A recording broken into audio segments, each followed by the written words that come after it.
It's 88.3 FM, The Sting, and you're listening to the Bruce Hornsby Marathon. And it's a real thrill to touch base with such a wonderful fan base on this program, because I've been listening to this guy's music ever since I was starting to take piano lessons back in the mid-1980s, and it certainly was something to aspire to.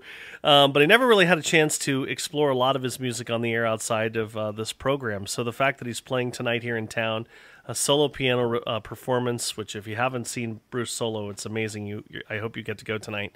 But joining us here via wonderful technology, via Skype and whatnot, is Cy Twining, who runs a semi-official, I'm going to call it an official site-ish, called Bruce.com. That's BRUUCE.com, like you would chant in the concert.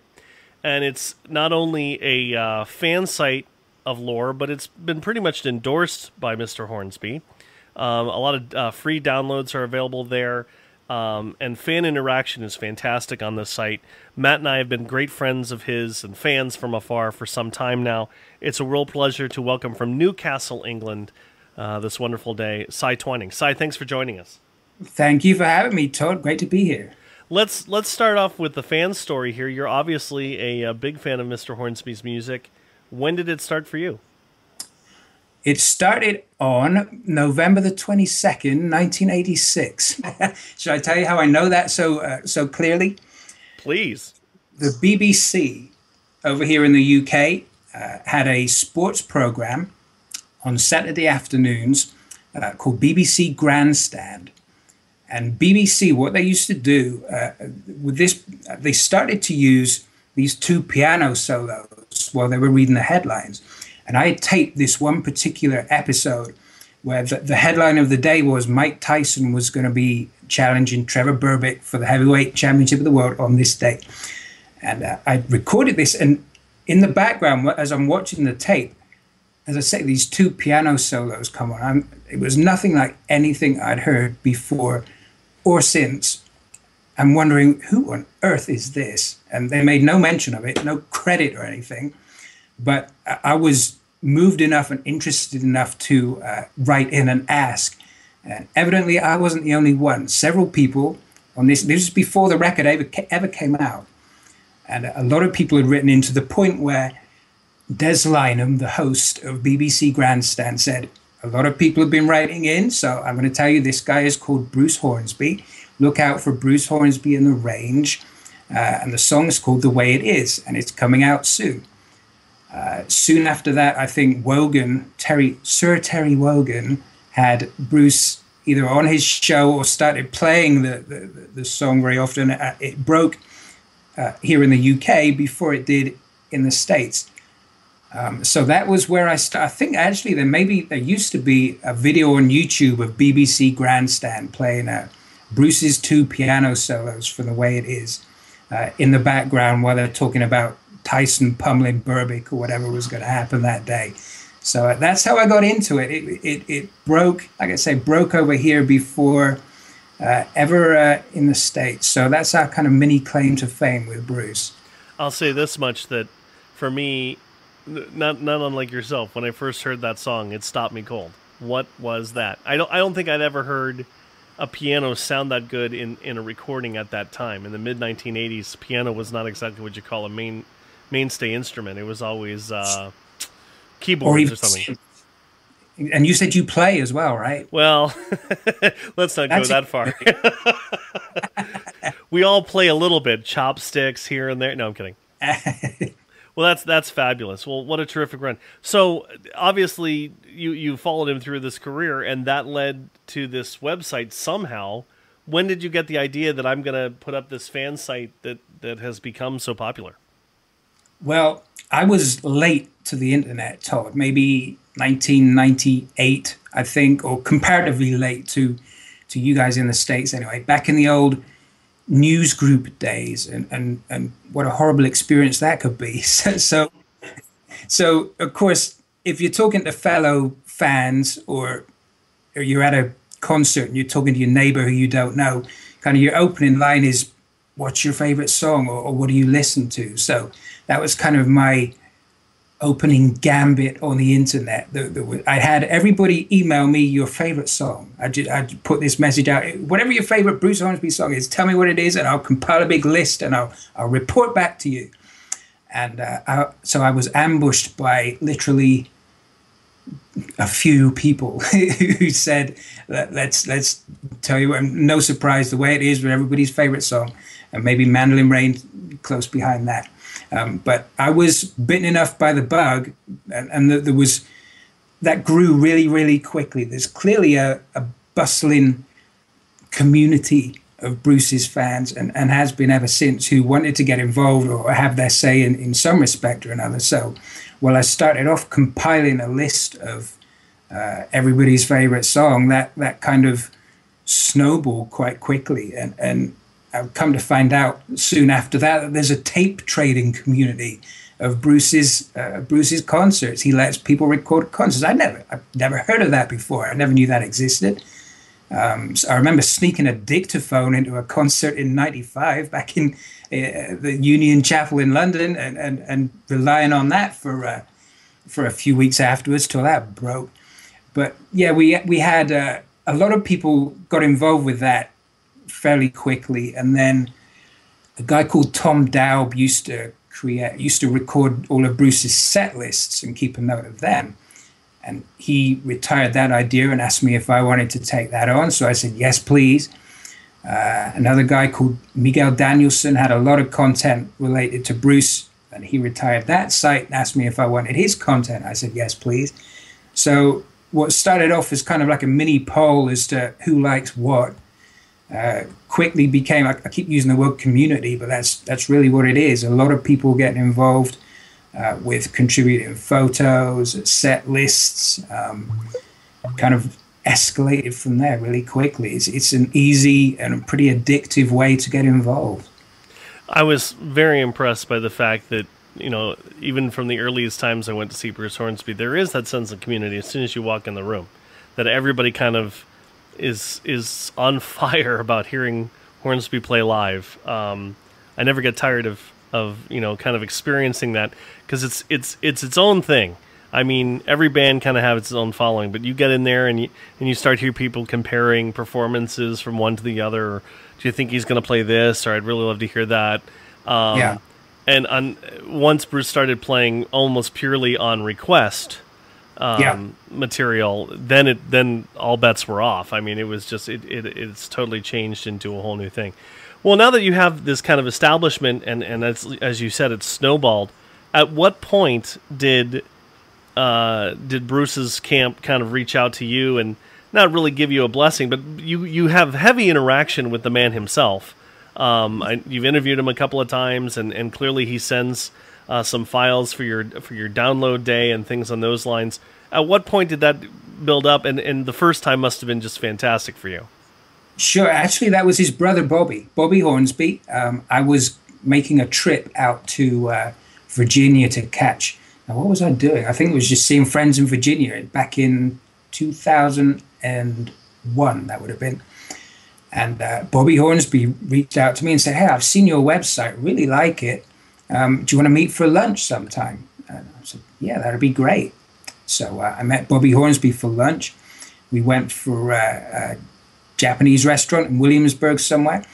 Partway through the meal, this recognizable voice comes booming behind me. Cy Twiner, I know you. Of course, it's Bruce. So I had no idea he was going to be there. I think I've met him once before that, really briefly after a show. But I was kind of ambushed by Bruce for a meal with Bobby.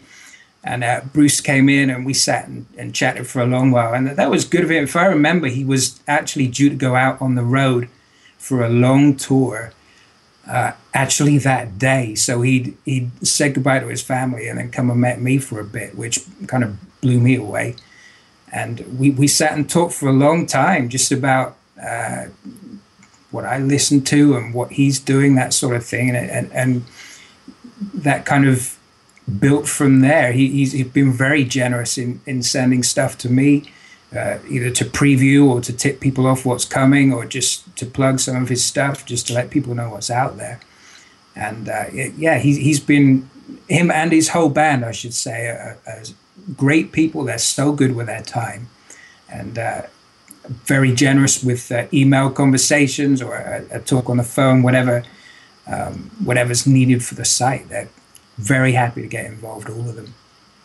Have they actually come to you and asked you a question, perhaps, of, do you remember when we played this? Let me try and think of an example. Well, mine, that works both ways. I'll throw out, talk about Bruce taking requests. I've thrown out ridiculous requests to him before. I think I'd suggested Eminem, for an example, Lose Yourself at a solo piano show, and he went right into it. And I think mine might have been top of the pile, the first thing he played. So wow. That's how you know it's loose. That's how you know it's not a gimmick, and he'll just play what comes into it. Of course, he will play what he wants, but it's fantastic, and part of that community that you talk about, that people have fun with those requests, and some wacky ones get played as well. I remember in '99 in a nearby town here in Lakewood, someone sent up a Billy Joel song because it was Billy Joel's birthday. Oh dear! And I'm like, I think he might have tried a little bit, maybe half a verse, and after that kind of bailed on the idea. But it was right. Good for him, I suppose. Well, more on the whole community idea that you have developed a couple different tribute recording collections for Yes. I don't know if it was a charity idea or it was just for the fanzine. When did that idea come up? And I'm sure it moved along very quickly.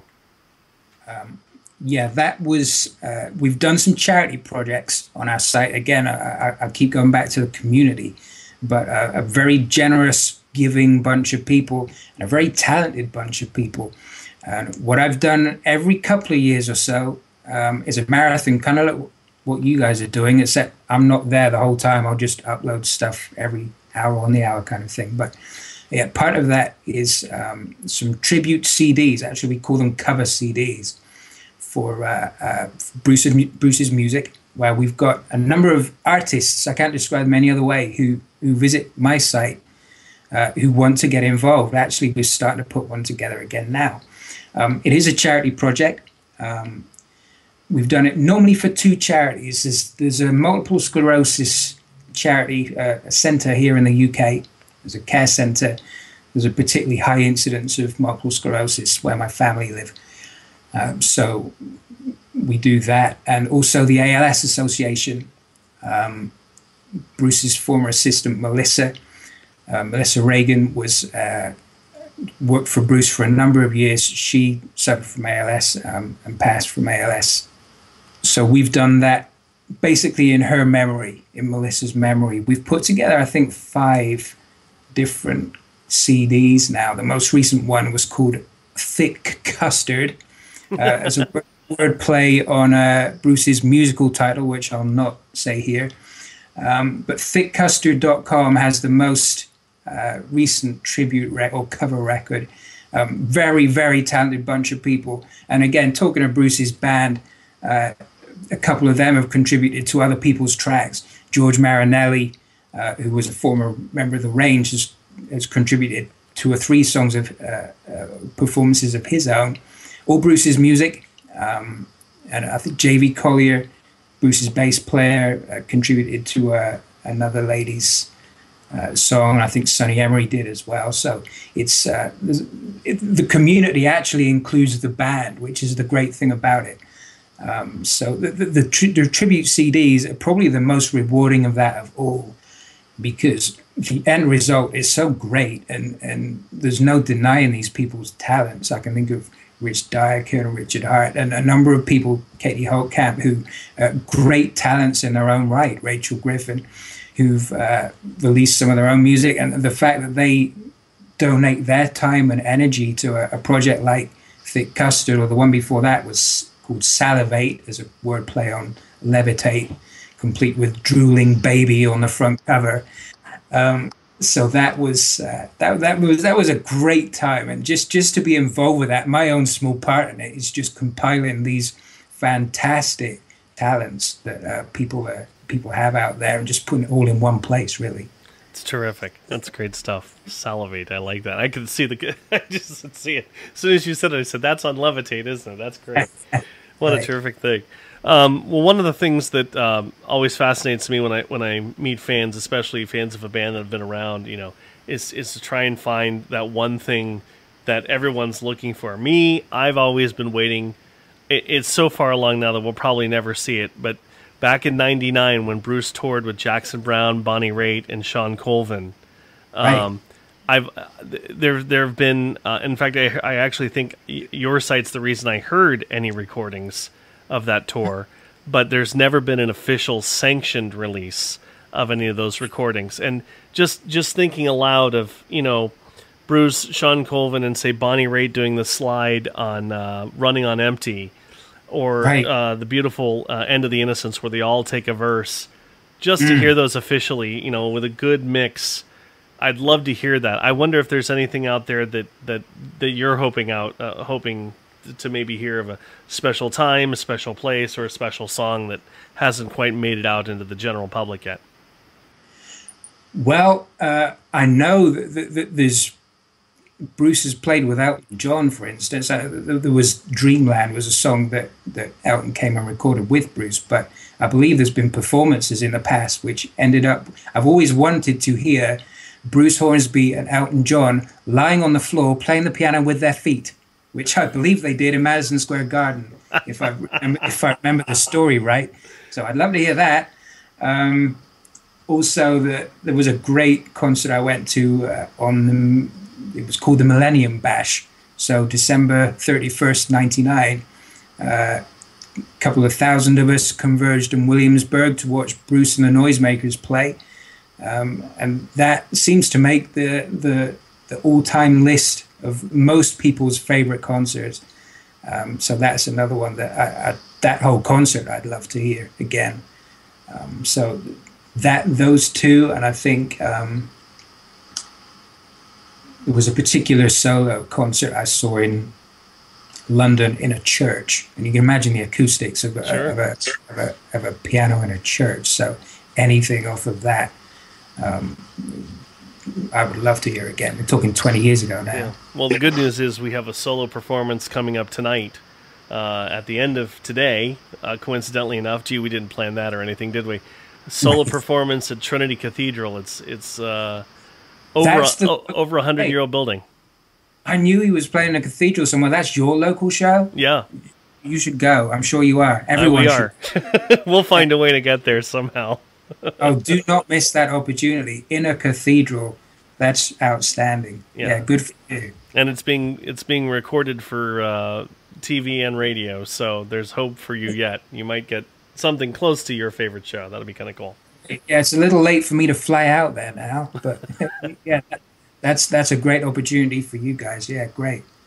What might be I don't know if you take this from email sent to you, being the go-to guy for these kind of hard to find things. We've been talking about some very hard to find lost B-sides or things like that. Is there anyone in particular that keeps coming up that everyone keeps looking for, kind of thing? I think there's certainly interest in this musical that Bruce is doing, and he's kind of referred in a number of concerts to new songs, but I don't think we're sure yet which release they're coming out on. So it may be that they're only being played live. It may be that they're coming up. The next record is a dulcimer record only. So some of those songs, I'm struggling to see where a dulcimer would fit in, where I've only ever heard it on a solo piano. That said, if anyone can pull it off, it would be Bruce. So I suppose at the moment that the most popular or the most asked after songs are the ones which people have heard at concerts and know are coming, but they're not sure when or on what instrument even. Some of those at the moment, Life in the Psychotropics will be one, which is a favorite. There's a lot of comedy in Bruce's writing at the moment. So there's that one, which is very funny. Songs with Robert Hunter as well. Its name escapes me at the minute. Might as well be me, I think, is another. I think they were both written with Robert Hunter. I know he's doing a lot of work with Robert Hunter at the minute, the Grateful Dead lyricist. And so at the moment, I suppose, either on the musical or I have a lot of interest from Deadheads, funnily enough, at the moment, who are particularly interested in the Hunter music, with Bruce playing the final Grateful Dead shows coming up. So it's quite funny. The downloads on my site were kind of hovering around the 2,000 mark for downloads. Then came the announcement of Bruce is playing in Chicago with the Grateful Dead, and all of a sudden 2,000 downloads was 30,000, 50,000, 60, 75,000 downloads. So he's certainly well regarded by their own community too. That's fantastic. Love it.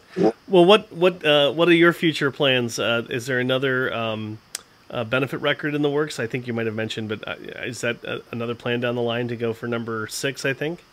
Yeah, it will be number 6. That's tentative at the moment. So the process is really that I start the ball rolling just by asking who's interested and just hope for the best. The people, there's occasionally, like with Marinelli, I'll approach people and ask them if they would take part.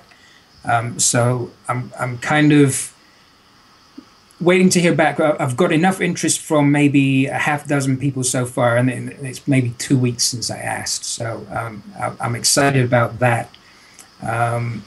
Also, yeah, maybe another charity event coming up soon as well sometime. Probably I'll coincide those and do it next year. It's a lot of, as you know, a lot of preparation goes into these things. So, yeah, longer term, that one, I think. Fantastic. We look forward to it. Cy Twining, webmaster extraordinaire of Bruce.com, BRUUCE.com. You can link to it from BruceHornsby.com. It's kind of official, kind of not official, but all part of that community that we talk about here on the Bruce Hornsby Marathon Day. Sir, thank you very much. Your site has been a great help in helping us prepare for what we're doing today. And if I don't say it any other time today, I got to thank you for letting me dive in a little bit and mostly correct what I thought I already knew for sure about my discography and where these singles came from and who's played on what and all that kind of fun stuff. So I'm laying it at your feet saying thanks a lot so much for that extra help today. Always my pleasure, Todd. Thank you.